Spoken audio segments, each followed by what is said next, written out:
Good evening. Dr. Matt Cussell, Order of the Black Dragon. Tonight, I'd like to share a short, brief thing on writings that I've had in the past. I used to share this stuff on Facebook and that, but, well, Facebook is good. It's more family, friends, chaos, drama, whatever you want to call it.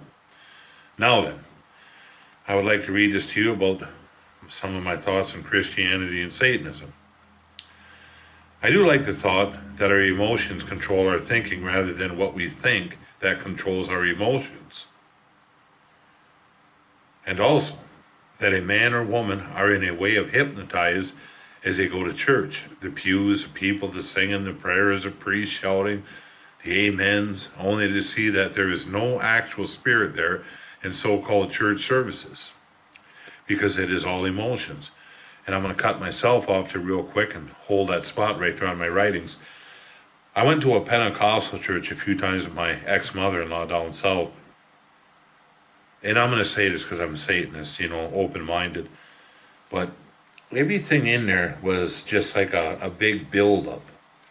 You know what I mean? It was like a big, it was like a football game, where you go in there and all of a sudden certain people start clapping, everybody gets all energized, or like say a NASCAR race back in the day, not now, but whatever. But everybody gets the hype in the last lap, and then after the race, everybody's kind of like, oh, that was cool, and they just go back to, that's kind of the way this Pentecostal church was, or even the churches that I used to attend also.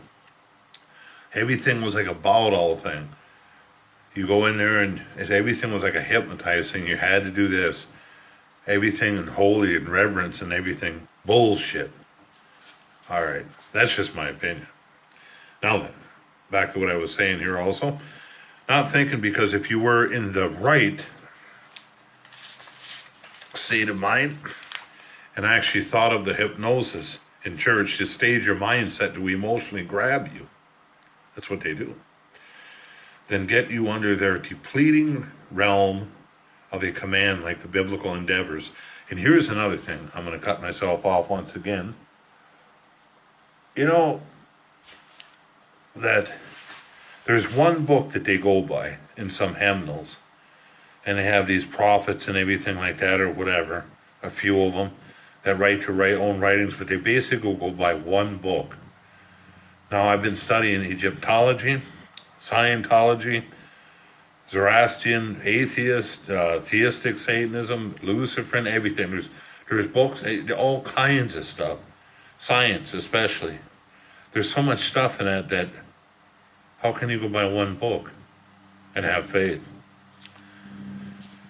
They want you to believe and to pound guilt and emotions, to plagiarize you to do as they say. Not free will, but a dictation of your human life. How disgusting. And really, that's what it is. You just go by what they say. As I watched the forbidden knowledge of alchemy in ancient Egypt, as to also see how much the Egyptian powers and how they used to conscious, and in my rituals now as I speak, the candles rise higher, which they do. Also, with Crowley, he was much into the mind and conscious and subconscious. Many Egyptian forms of practices and rituals were much beyond our beliefs. To say their intelligence levels was far beyond societies today. Okay, and I'm going to kind of sum this up here. I like to keep my videos short. And kind of a way to sum it up, if you look at technology, which there's nothing wrong with it, but if you look at technology as opposed, like to say the Egyptians or the Greeks, the Babylonians, and what they've done, if you watch Egyptology when they built the towers and they built the tombs, and all the stuff that they've done, it's amazing if you watch on it, documentaries and stuff, that even with excavators, and I run machinery, I'm an operator of heavy equipment, security guard, whoever, at Anderson HVAC where I work, but that's besides the point. But even running the machines that I do in that, you still couldn't outdo the way they did the man things. For instance, one little thing about the Egyptians, like how did they dig rocks like they did? It was amazing. Well, they showed it.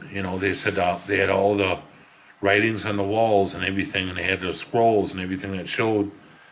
And the Egyptologists and that, and the science and professionals, they would build little tiny caverns, like little brick walls on both sides, like little walkways, and they'd put a whole bunch of wood and stuff in there, and they'd burn it to a high heat for a while, hit it with water, then they'd bring their guys in with their copper and their round boulders and start pounding.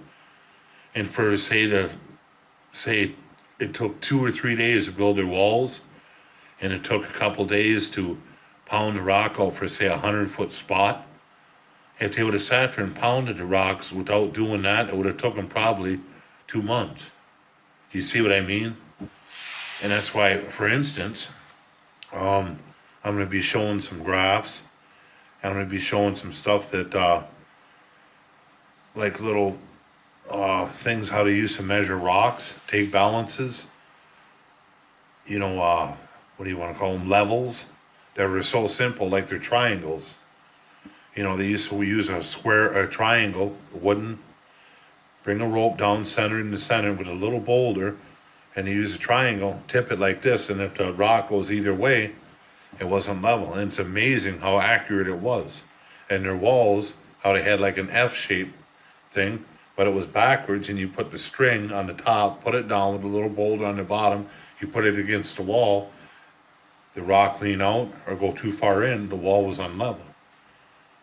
I'll tell you, that's technology. Hail Satan, have a good evening.